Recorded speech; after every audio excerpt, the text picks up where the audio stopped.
Hello, and welcome to episode 13 of TBR, the To Be Read podcast. As always, I'm joined with host Michael Laron. How you doing, Michael? Great. How's it going, Patrick? Good. And tonight we have a special guest, Garrett Robinson, author of the Nightblade series. How you doing, Garrett? Hello. Hi. Pretty good. Thanks for coming by. Absolutely. And we're also very excited to announce that we have added a third co-host to the TBR podcast, and this is Jamie Maltman. Hey, Jamie. Hi, everyone. Hi. So why don't we, Jamie, do you want to take a quick second and introduce yourself to the viewers? Sure. So I'm excited to be a part of the podcast. I've been listening to you guys for the past, I guess, what is it, this week 13. So all caught up on all the fun topics you've been talking about. I'm an avid reader. I write too, but I read constantly. If I don't read before bed, then my stories in my head don't let me go to sleep. So first I read to my son, then I read to myself. So got lots of things on the go, and I'm excited to be a part of this and share a little bit about what I'm reading and pick up some new ideas for what to read from you gentlemen. Good. Well, it's good to have you. Welcome aboard. So as usual, we're going to start by talking about what we've been reading, and we'll start with Garrett. So, Garrett, how's your reading going these days? You're a busy, busy man. Well, I have so much spare time for it. No, I just finished. A couple of weeks ago, I read Chuck Wendig's book Under the Empyrean Sky, which is young adult dystopian sci-fi. It's really good. He's a really, really good writer. I actually appropriately did a book review of it on my YouTube channel. It's cool. He's good. I heard about him on SPP.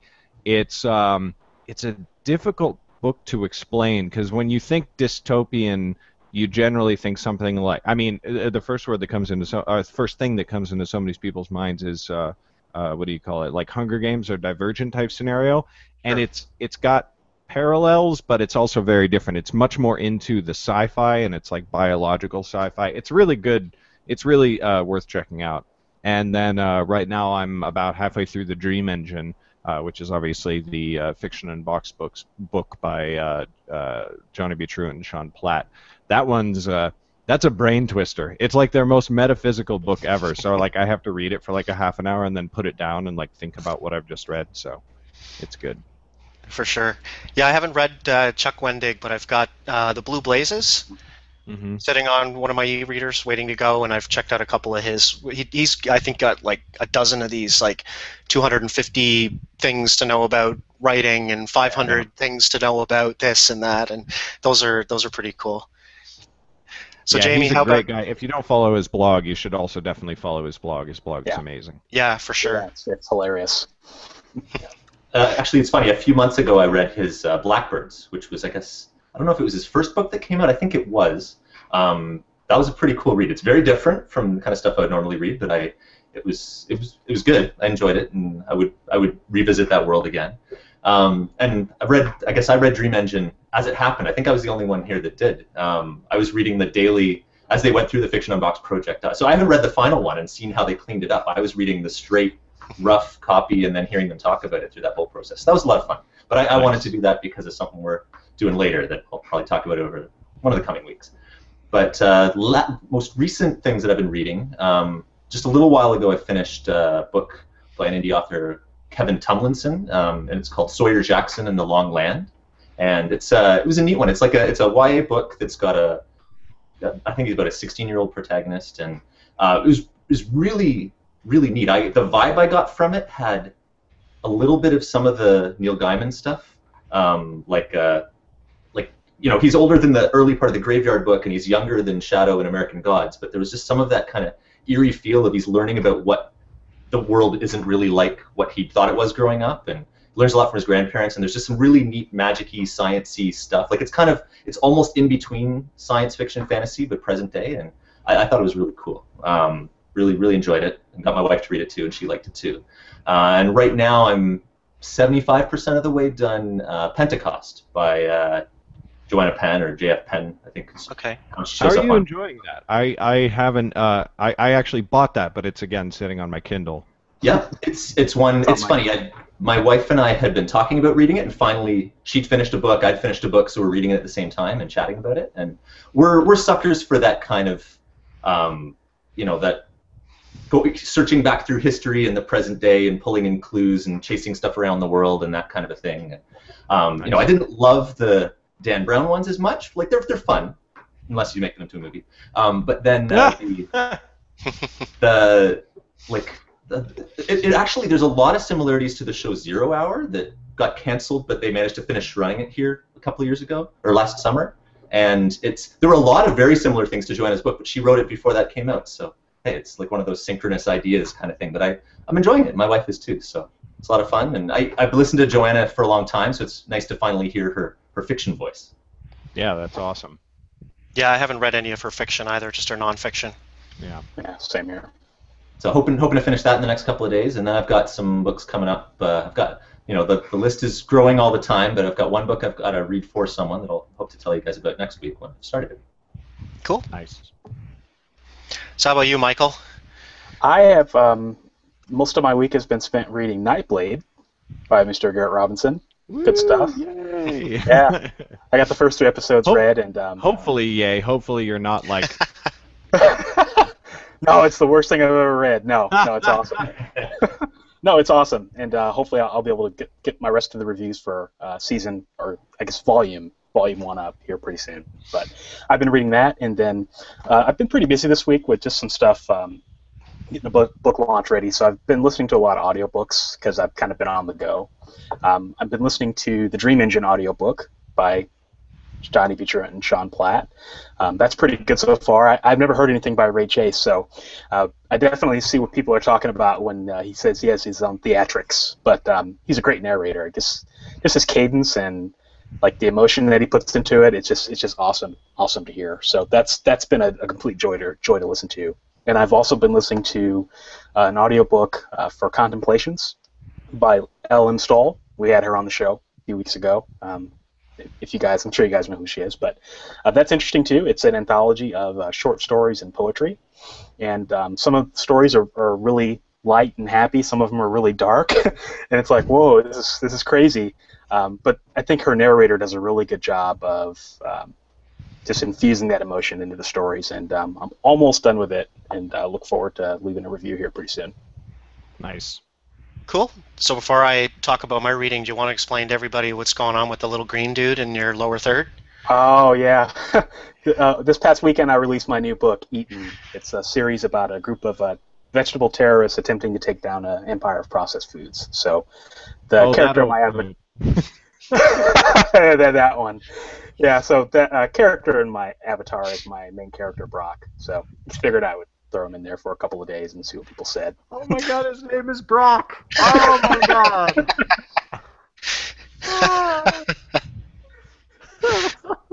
Yeah, it's utterly ridiculous, but I love it. I might need to mute myself. That's fantastic. Oh god. This sounds like something my son would like. So. And that's what's that? Episode 1 you've released so far, right? Yeah, episode 1 is free, and then the complete first season comes out tomorrow. So cool. Awesome. Awesome. How fast did you get episode 1 free? Because that's the first I've heard of the series. That's really cool. Yeah, actually took me only 2 days to go perma-free, which I was totally surprised and blown away by it. I emailed Amazon, and they let me go free pretty quickly. So, yeah. People say and then that's like the magic formula. It's never worked for me. Yeah, it's weird. I was expecting to take like months, Yeah. and then all of a sudden I woke up yesterday and it's free, and I'm like, yes. Nice. I've heard a couple people say that they were emailing Amazon to get that to happen, but I thought you usually see authors asking people, to let Amazon know about a cheaper price somewhere else. So if they're making it easier, that's good. Yeah. So that is my story. Okay, good. So my reading for the week, I completed Volume 1 of Nightblade by Garrett Robinson once again. Is that douchey of me to say? No, you could clap. Go ahead. Okay. You worked hard. Exactly. So I thought. So when I was reading episode 5, I was sitting there thinking to myself, like, how the heck is he going to wrap this thing up? Because I was expecting it to be a 6-episode season. I don't know why, just an assumption. And then I think I saw you on Buddy Gott's show, and happened to notice that you mentioned it was going to be 8 episodes. So really, really enjoyed the series. I've subscribed to the series on your website. So Thanks. looking forward to that, to continuing. So you are continuing that series. Is there going to be a little bit of a break between Volume 1 and Volume 2, or are you diving straight into Episode 1 of, dare I say it, Mystic? Yeah, no. For subscribers, there will be an anti-break. I decided that subscribers are going to get episodes 2 weeks before the platforms. So the way that that's going to roll out is that this Friday, subscribers are going to get their episode 8. Then they're going to get the full volume, so that if they just want one ebook on the reader instead of 8, they can just have that. And then they're going to get the first episode of Mystic all this Friday. Okay. And then on Amazon, episode 8 is going to come out this Friday. The volume is going to come out next Friday, and then the first episode of Mystic comes out the Friday after that. So that installs a 2-week delay on everything. So yeah, but that's just gonna keep going, and I'm working really hard right now on outlining the whole of the second book. By tomorrow, I should be done with the outline and the first draft for the first episode of Mystic, and then edit it and publish it by Thursday, and so on and so forth. That's cool. Yeah, I really like Lauren, the main character. She's pretty cool. It looks like. So is the second volume perhaps going to be from a different point of view? No, it's still from her point of view. It's just this isn't much of a spoiler. It just will heavily feature a character who you have already met. Yes. Cool. So is Mystic more like a spinoff then? Kind of like Once Upon. It's the exact same continuation of the same story. It's just that you said, Patrick, you've finished the first volume, right? Yes. Okay, so they end up in a certain scenario at the end of the book, and it is I do want the books to be relatively standalone. I'm trying something new where it is serialized, but I'm trying to think of it like 10 years in the future or whatever, where I do want the books to be relatively complete. I don't want it to feel like a TV show at the ending, in the sense that you are desperate for the next. I want it to be more like Harry Potter, where it's like I am ready to read the next book, and yet this was a nice digestible chunk of thing. You know what I mean? Yeah, I think you definitely did that here. Like you resolved the story elements of the first volume, obviously leaving it open for more things, but just enough of I don't know if you would even call it a cliffhanger necessarily. They're not literally hanging off a cliff, like their lives aren't in sort of immediate danger, but a mystery. There's definitely a question of what's going to happen next, so it's really nice. I enjoyed it a lot. Yeah, so the next one just picks up the storyline where that left off, but the character Jor-Del is going to be very heavily featured, and he is a mystic, and nobody else will know what that is. So that's cool. Well, I can't wait to read it. So the other book that I picked up this week was, I'll show it to you here. That's the Edge of Tomorrow, or All You Need Is Kill, by get the name right, Hiroshi Sakurazaka. Interesting. So this is military science fiction, alien invasion, Groundhog Day. So that came out of nowhere. Yeah, the main character, and I'm probably not gonna pronounce his name right, but Keiji Kiriya. He, in the midst of battle against these alien creatures, is killed and then wakes up the next day, and he ends up reliving the same 30-hour period over and over and over again, dying in battle and trying to figure out how not to do that, how to break the loop. So it really is like Groundhog Day in that sense. No matter what he does, the same day just keeps repeating over and over and over again. Have any of you seen the movie? No, I haven't. I'm very disappointed, because I really wanted to see that in theaters, but I haven't even seen anything in theaters recently. Not even Guardians? I just saw Guardians on Saturday. Oh, it's so good. So good. I got my little rocket raccoon up here keeping an eye on me. I saw that. So I really enjoyed that book. It's obviously a translation from Japanese, I believe, and extremely well written. It's a lot of fun. If you like the military sci-fi and the Groundhog Day sort of idea of reliving the same day over and over again, it's excellent. So what I expected, I was expecting a much lamer twist, I guess. I kind of half expected to find out that he was a character in a video game or something like that, and was, being played by the narrator. I don't know, but it's not that. So it was good. The other book I finished was Defenders of the Shroud by Scott Richards, book 2 in the Darlichi Shroud series. Really, really enjoyed the first one, Guardians of the Shroud. Blasted through Defenders, and I've started reading the third book in that series now, Survivors of the Shroud. Not too far into that one, just a chapter or two. Really, really enjoyed Defend. This is a really good series. So the Josh, the character from the first book, we kind of continue with him in the second one, and we learn more about the Shroud, and there's more cool monsters and lots of neat stuff going on. So if it's urban fantasy, and it's really good. And the other book that I started, which I'll talk about more next week, is called The Rosie Project by Graham Simsian. About a man with, I'm pretty sure everybody in the book knows he has Asperger's except him. And it's about a guy who's a gentleman with Asperger's syndrome who's looking for a wife. So we'll talk about that some more next week. Oh my gosh, that's actually, I worked on a film with a very similar story last year. It was it was like very cute and sort of romantic. What's the tone of it? It's funny. Awesome. The main character reminds me a lot of like Sheldon Cooper from The Big Bang Theory. Oh, awesome. Yeah, it's he's a geneticist. He's a professor. And like I said, so he makes the same kind of mistakes, or he says things that are inappropriate, and he doesn't really understand how to read people. And so I'll report more on that next week when I'm done reading it. Have you guys seen the movie Mary and Max? No. Oh, you should definitely check it out. It's an animated film about an Australian gentleman with Asperger's syndrome, and he gets a letter in the mail from a little girl in Australia. He's like this old Jewish guy in New York, and he gets a letter from a girl in Australia who's just looking for a pen pal. She just kind of randomly picks his name out of a phone book and sends him a letter hoping that he'll reply. And so it's a story about the relationship that these two have as she grows up. It's really, really good.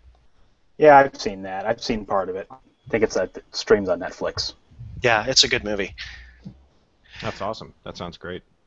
So let's, what do we move on to our topic of book reviews? All right. Oh, is that tonight? I don't know anything about that. Oh, crap. I'll just, I'll bow out here. So book reviews. I'll get the ball rolling here, I guess. I have a hard time with book reviews. Are we talking about them in the frame of writing them ourselves, or what's the framing? Well, either or. I think both reviewing books as a reader, reviewing books of other authors as an author, I guess, as a fellow writer, and then getting reviews from your readers, right? I guess there's 3 different kind of ways to come at this. And so, as a reader, I'm not really big on reviewing books. I love rating books because I want Goodreads and Amazon.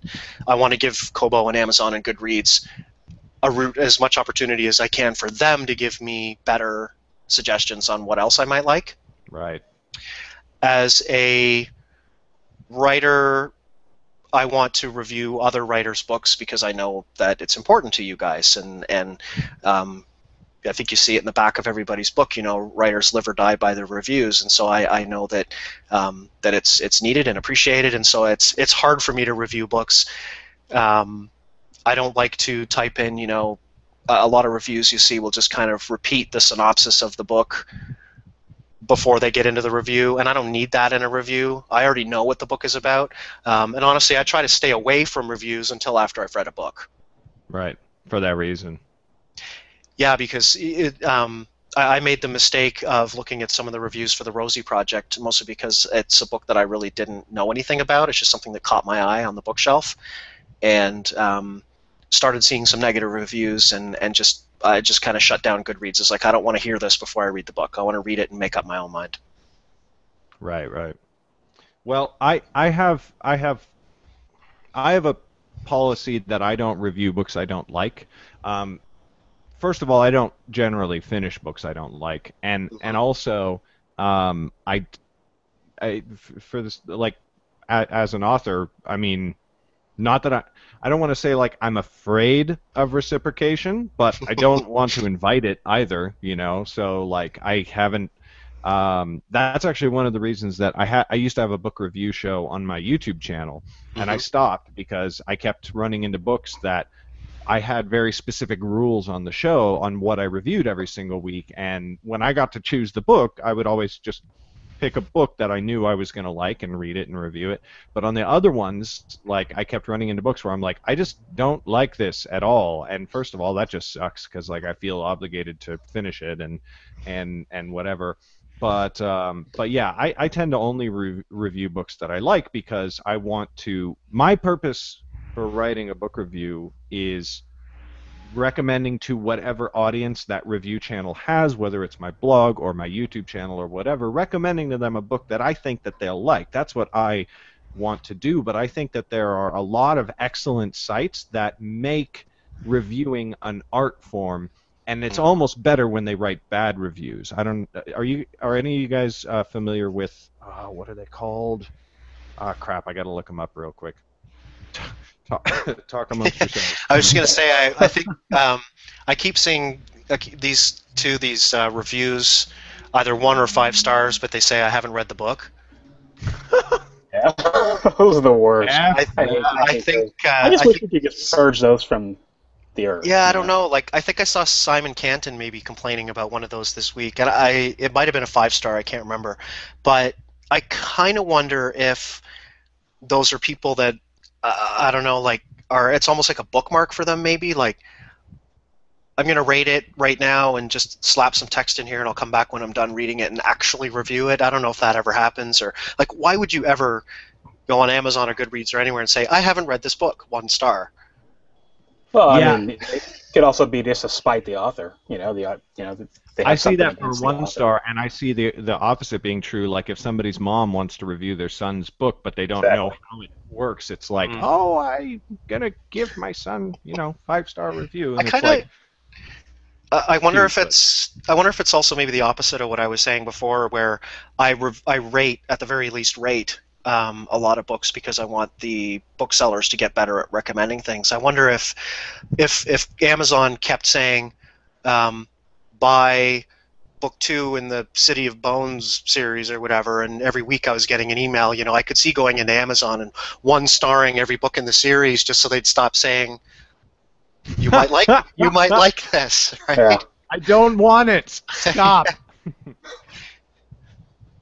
That could be. But the thing is if people are trying to achieve that as a goal, it doesn't make much sense to go in and rate books that they haven't read. I mean, obviously, except for in the case of the 1-star thing. But if people want to improve the algorithm, obviously, it's not very helpful to rate books that you haven't read.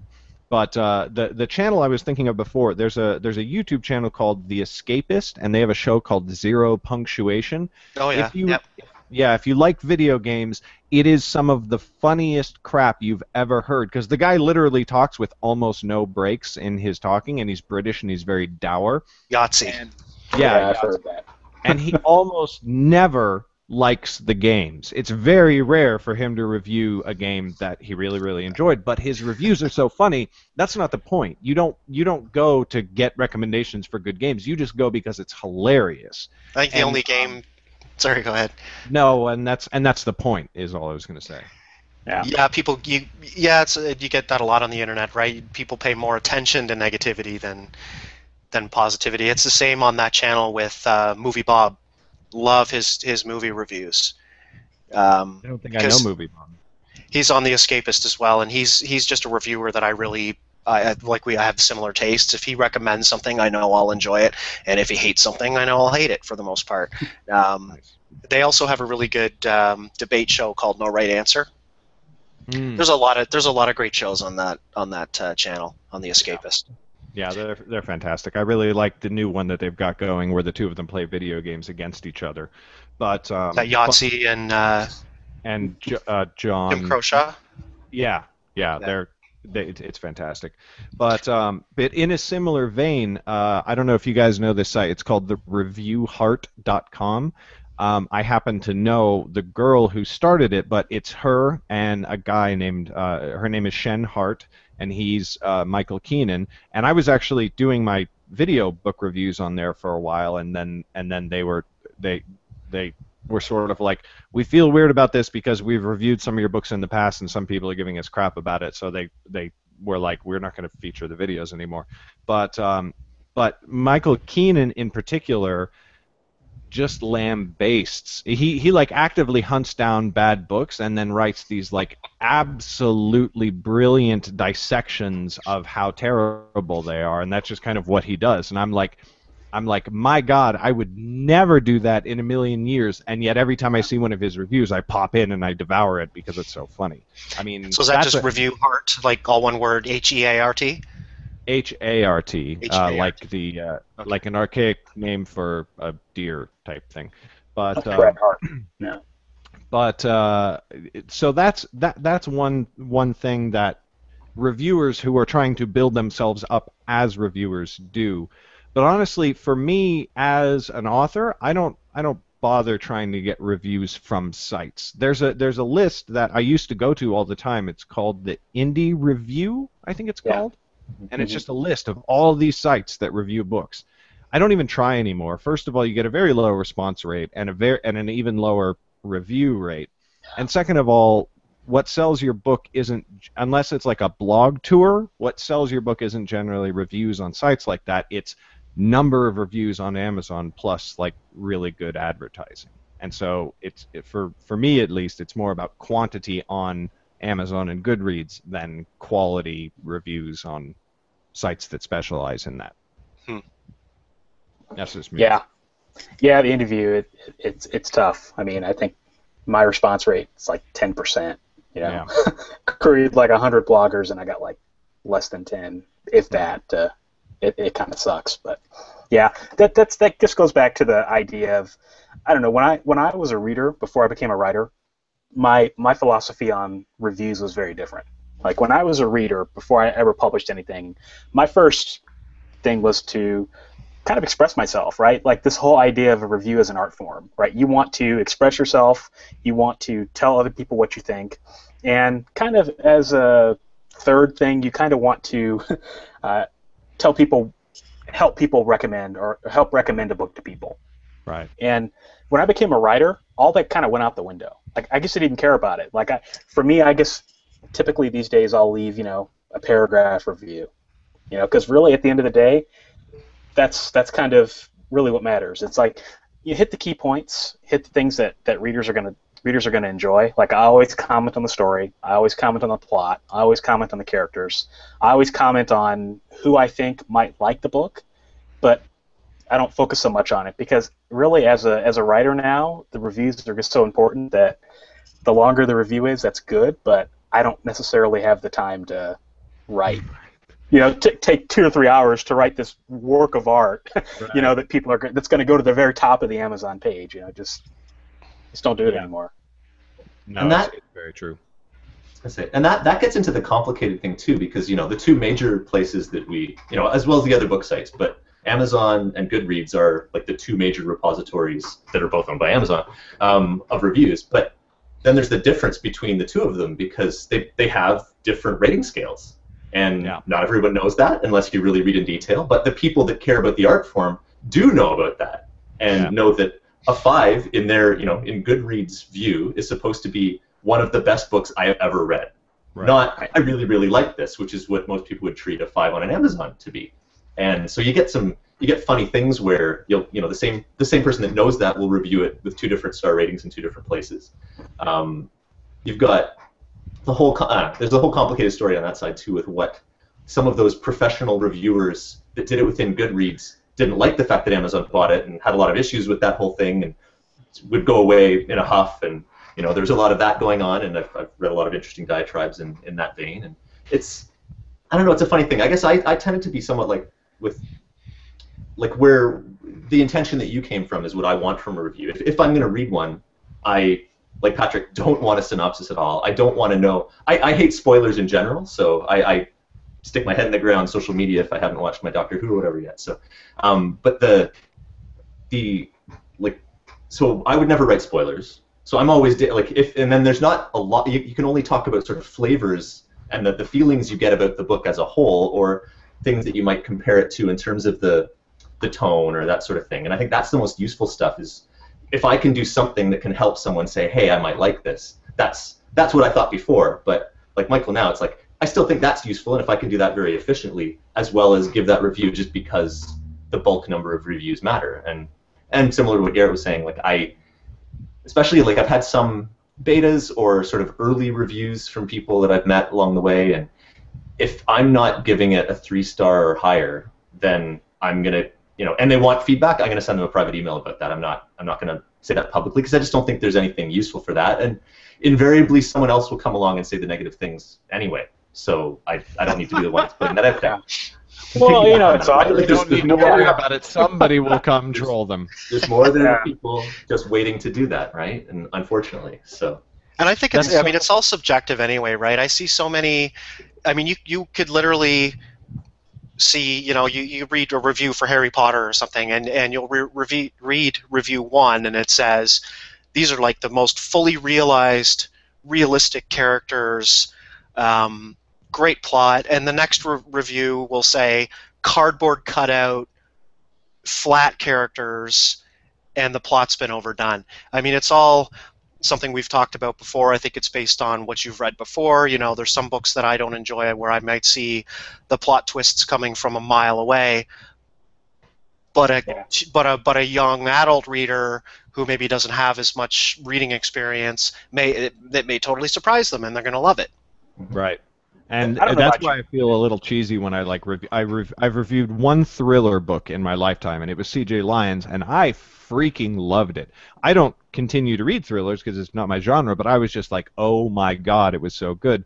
And then I went, after I left my 5-star review, and read some other people's, and somebody was like, 4 stars, really good, well written. A lot of the stuff was predictable, and I was like, what? What are you talking about? So, I don't know about you guys, but as a reader myself, I really don't pay that much attention to 5 stars and 1 stars. I just filter it to the 3 stars, because I feel like the 3 stars are really going to tell you what you need to know about a book anyway. I mean, no review is going to be perfect. So interesting. So if I leave a 5-star review, I don't know. I guess some readers may be like me, but I really don't pay that much attention to them.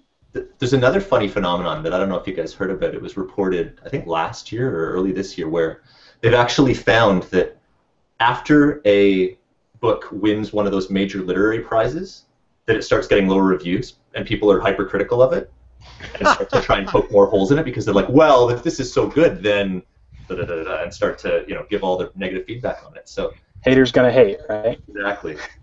Well, maybe especially if the book that they were rooting for in that, didn't win. Good point. You could get some of that. That's a good point. If especially, a lot of people are really, get excited about the Hugos and the Nebulas and stuff like they've got their horse, and they might just throw some negative reviews up against the books that they maybe haven't even read but don't want to win.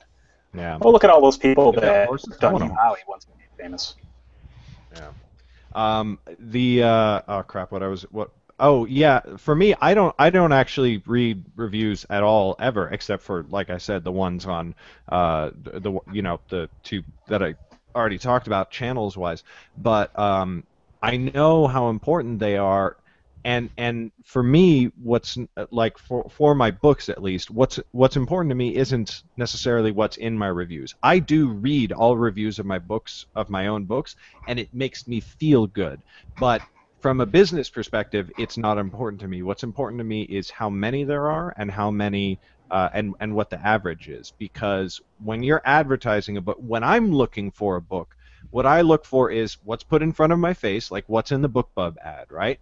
And then I click through. If I like the cover, I click through on the BookBub ad. And if there are 500 reviews and it's a 4.7 average star rating, I'm like, okay, and like I'm sold. That's it.